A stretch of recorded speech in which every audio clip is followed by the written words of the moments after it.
नवरात्रि का 7वां दिन एक ऐसी देवी का दिन है जिनका नाम सुनते ही बुराई कांप उठती है। लेकिन क्या आप जानते हैं, जिस रूप से पूरा ब्रह्मांड डरता है वही रूप आपके हर डर को खत्म कर सकता है। जब जीवन में अचानक डर बढ़ जाए, रातों की बेचैनी होने लगे और बिना कारण नकारात्मकता गिरने लगे, तो समझ जाइए आपको माँ कालरात्रि को याद करने की जरूरत है। नवरात्रि का 7वां दिन माँ दुर्गा के 7वें स्वरूप माँ कालरात्रि को समर्पित है। वह यह स्वरूप देखने में अत्यंत भयंकर है, लेकिन अपने भक्तों के लिए यह माँ सबसे अधिक दयालु शुभ फल देने वाली है, इसलिए इन्हें शुभंकरी कहा जाता है। पौराणिक कथा के अनुसार जब शुंभ और निशुंभ नामक असुरों ने तीनों लोकों में आतंक मचा दिया था, तब देवताओं ने माँ दुर्गा से प्रार्थना की। माँ दुर्गा ने असुरों के विनाश के लिए युद्ध आरंभ किया।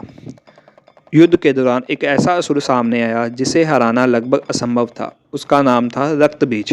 रक्त बीज को यह वरदान प्राप्त था कि उसके शरीर से गिरने वाली हर रक्त की बूंद से एक नया राक्षस जन्म लेता था।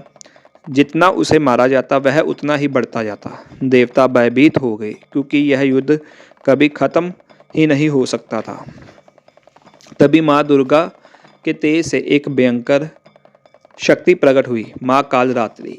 उनका रंग घोर अंधकार जैसा काला था, बाल बिखरे हुए, आँखों से अग्नि निकल रही थी। उनके आने से पूरा वातावरण कांप उठा। माँ कालरात्रि ने युद्ध भूमि में प्रवेश करते ही भयंकर गर्जना की और असुरों का संहार शुरू कर दिया।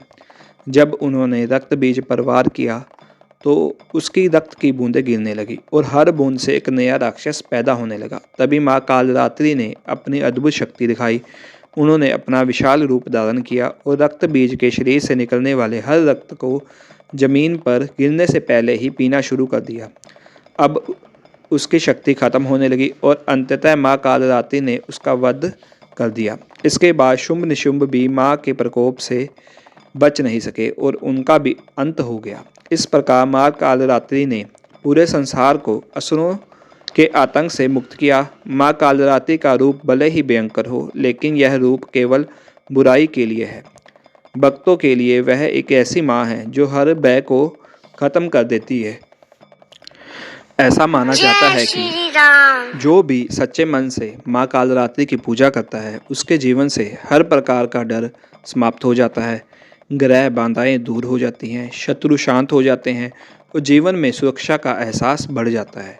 अगर आपके जीवन में डर, चिंता और नकारात्मकता है, तो इस नवरात्रि माँ कालरात्रि का स्मरण जरूर करें और पूरे विश्वास से कहें, जय माँ कालरात्रि। क्योंकि जहाँ माँ कालरात्रि का नाम लिया जाता है, वहाँ कोई भी भय टिक नहीं सकता। जय माता दी, जय श्री राम।